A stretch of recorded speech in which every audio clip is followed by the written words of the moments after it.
Blessed be everyone. Welcome to my YouTube channel. Today we are talking about daily practices that can help you feel more connected. Connected to you, connected to your spiritual self, connected to the God and Goddess, connected to the universe, and connected to nature.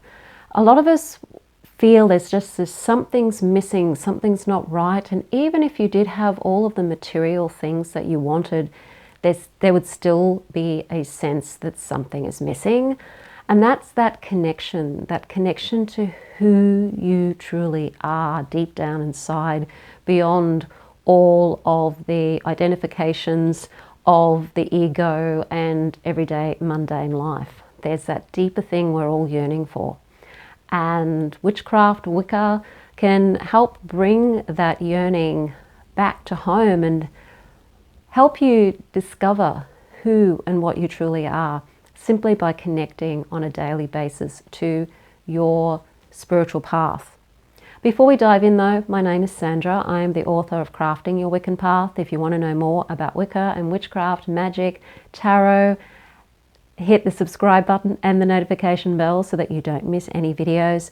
If you want to know where to start your witchcraft practice, I have a free video called How to Start Your Witchcraft Practice. There's a link in the description field below this video. So when it comes to practicing on a daily basis, I think I've done about 2 or 3 videos now. And this is probably reiterating a lot of what I've already said, but it's a more updated version. The hardest thing that most of us face in this modern world is to spend some time on a daily basis turning up for ourselves, connecting back to who and what we really are. We spend our lives doing things for the outside world, the mundane world, things that we have to do, going here, going there, being with certain people, running around, doing a lot, and always feeling like there's just something missing. And what's missing is that we're focused outside of who and what we really are. We're focusing on the material world around us, looking for some kind of feeling of peace, of joy, of connection in the outside world, when really what we need is that connection internally, because everything is energy. And there is no outside world, there is no inside world. Everything just simply is. And when we start to connect with how everything's vibrating, we start to see the world differently, and we start to notice things are different in our lives, and it changes our lives for the better. So one of the ways that you can start a daily practice of getting connected to who you truly are again is to spend at least 5 to 10 minutes in the morning, preferably, or in the evening if you can't manage the morning, doing some sort of daily, what you could call daily devotionals. Now that's not necessarily devoting yourself to anything higher or outside of yourself, like deities or anything like that. It can simply be daily devotionals to remembering who and what you are. And in the craft, we don't worship deities anyway. We tend to work with the deities. We tend to be, we're more the physical manifestation of the divine energy, and we work with deities to help us become more like them, to help us become and remember that we are divine beings ourselves. And so we can do daily gratitude, daily connections to gods and goddesses, if you work with them, to connect with them, simply to connect and to be with them and to remember who you are, and to ask them to help you remember who you are and to help you on your path. During a daily devotional, you could be connecting to your spirit guides as well. So that all that is lighting a candle, or if you can't light candles where you live, and I know that some people aren't allowed to use candles or incense where they live, then find yourself a battery operated candle. That's good enough, because it's just a ritual. The candle in and of itself is creating an atmosphere. It's creating a moment of transition between your everyday world and your sacred space. And when you light that candle, you're kind of giving yourself a statement. And that statement is, I'm now going into my sacred space, or I'm now turning up for myself. I'm now connecting to who I am. That's all it is. So whether you light the candle or you turn it on with the button, do that little ritual, because it's like that little click that goes off in your brain, signifying that you're entering into a sacred time and a sacred space. As you light the candle, you could invoke the goddess and god, you could speak to your guides, you could say a prayer to your higher self, to your guides, to the goddess and god. Speak from the heart. You don't necessarily have to say anything verbally. You could just imagine that you are in a really beautiful place and you see your guides there, or you see the goddess and god there, and you connect with them, you have a conversation with them. Use your imagination to feel that sense of connection. We're told that our imagination isn't important, that our imagination is, I don't know, some weird thing that we have.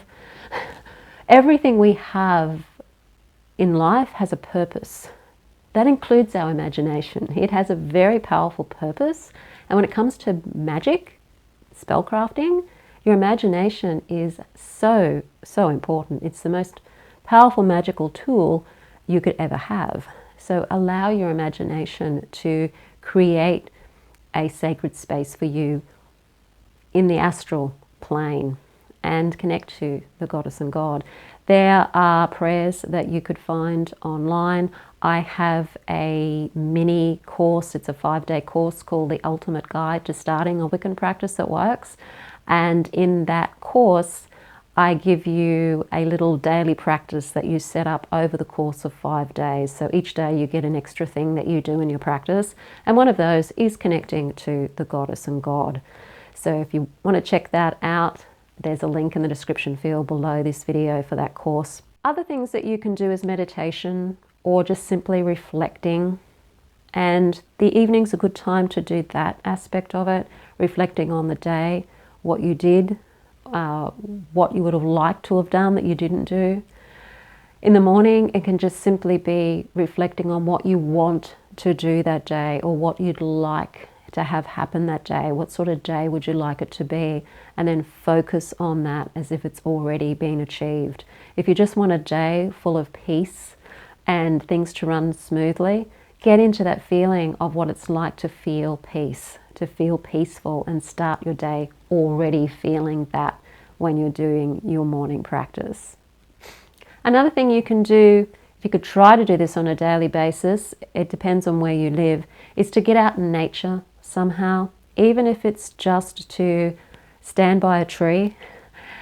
It's connecting to nature in some way. That connection is us feeling that we are connected to all and everything. It reminds us that the ground we stand on is the ground that all animals and all plants are standing on. And if they're not standing on the ground, they're standing on something that's connected to the ground. And so through the earth, we're all connected. Even on a physical level, we're all connected. When you see the earth as being the foundation for things that are upon the earth.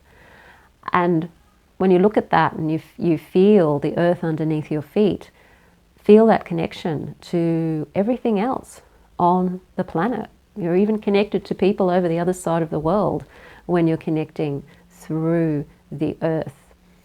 Take notice if you do go out and walk in nature. You could do a walking meditation. So this is where you're walking, and as you're walking, you're just observing what's around you without commentary in the mind. So you're not commenting on what you're seeing. You're not seeing a tree and going, oh, that's a interesting looking tree, or oh, that's a bird up there in the tree, I wonder what sort of bird that is. You're just observing what you see as you're walking, and you don't comment on it. You just allow it to be there. And this calms your mind, and it also helps you listen and connect to the energy of nature, because you're not using any judgment and judging anything. You're just simply being with it and being one with it. So being fully present in nature in the moment. Another thing that you can do to connect you to your craft, and this wouldn't necessarily be on a daily basis, but if you are into astrology and you're wanting to connect to the lunar energies, you can take note of which signs the moon is in as it goes through the monthly cycle, and what house it might be in your natal chart. And take notice of how does that affect me on an emotional level? How do I feel when the moon is in Gemini compared to when the moon is in, say, Pisces or something like that? And take notice of how you're affected by the moon. Doing moon rites twice a month, so connecting with the new moon, birthing new ideas, setting new intentions for things to grow that month, and then at the full moon celebrating what has come to fruition, or doing spells to have a little bit of extra oomph for something that you're wanting to manifest, or just simply using the full moon as a time to give gratitude for what you already have, and then think about what you can finish up for the next 2 weeks and what you can let go of in the next 2 weeks. So following the lunar cycles and following how you feel at different times of the moon. It gives you more of an understanding of how connected we are to what's going on around us. And the moon has a huge influence on us emotionally. And as it travels through the zodiac, it has that influence and we don't always notice it. The fourth thing you can do is journaling. Now, if you're like me and you don't like writing, I can totally understand that. I don't journal every day. And when I do journal, sometimes I journal in a more poetic form rather than just writing it out in normal writing. And I find that if I take a more poetic approach, like I just write as if I'm writing a song, or I'm writing a spell, or I'm writing poetry, it seems to flow a lot better. And it may not necessarily make a lot of sense at the time either because of the way that it's coming out. But when I go back over it and I read it later, it makes perfect sense. So if you don't like writing, if it's not something that really captures you, then be creative with your writing and use a more poetic style of writing, or imagine that you're writing one big long sort of spell, that kind of thing, rather than just, writing about what you feel. I find that if I'm just writing and doing normal journaling, it seems to separate me from what I'm actually experiencing, and it cuts me off from the flow of thought and the flow of feeling. But when I switch into more of a poetic way of writing, then I'm connected and I stay connected. In your journal, you can write about your experiences, you can write about any spell ideas that you have, you can write about any successes that you've had, or if you feel you haven't had any successes, why that might be. You can write down your thoughts and what your beliefs are, things that you've discovered about yourself. Or you could just simply free flow and just write and see what comes out, what your subconscious wants to tell you. And this will connect you to your subconscious mind, and it will help you know yourself better, know thyself. And number 5 is creating sacred space. Having a corner, having a little altar somewhere, even if it's in a drawer by your bedside table, somewhere that you could call a sacred space. It might be away from your home, it might be somewhere in nature that you like to go. I've got lots of different sacred spaces in nature, and I've accumulated them, I guess, over the years. And when I go back to those sacred spaces, and it's been quite a long time since I've been back there, the feeling is still there, that connection is still there. But if you're creating one in your own home, if you can do that, it doesn't have to be obvious. You could make it subtle. You could make it look like it's just your normal bedside table, or that it's a duchess or something like that, and have something on it at least that connects you to spirit in some way. It might be a piece of jewelry, it might be a figurine of a deity, it could be a picture, it could be a poem, it could be anything, but something that connects you to your spirituality, so that in the mornings when you wake up and you see it, you remember that this is about connecting to you and connecting to who you truly are, and that this journey is about you really learning what you are and who you are, that you're more than just your ego, that you're not what people tell you you are, that you're beyond all of those things, and that there's a much deeper reality going on than what the outside world is portraying.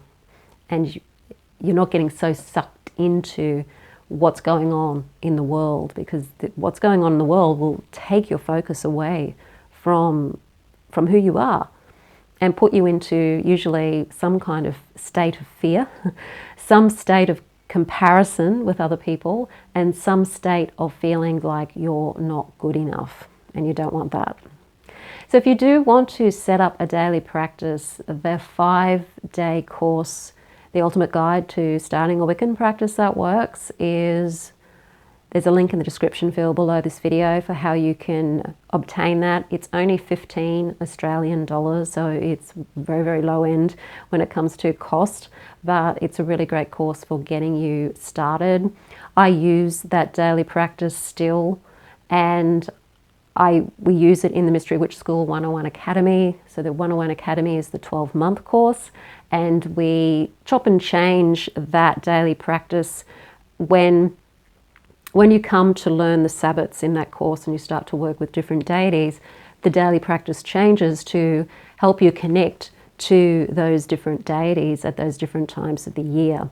The Mystery Witch School 101 course is there to help you really set up that practice on a serious level, and to teach you how to connect to yourself, how to connect to your spirituality, to reconnect really to who and what you truly are through this path of magic and witchcraft, turning it into a spiritual path and not just something that we do to try and control the world, because you can't control the world. The only world you really can control is the one that is your own world, and this course helps you learn how to do that. So that's the Mystery Witch School 101 Academy. There's a link in the description field below this video for all of the courses that I have. Now, if you like the video, hit the like button, share it with your friends. Don't forget to subscribe. My name is Sandra, and I will see you on the next video.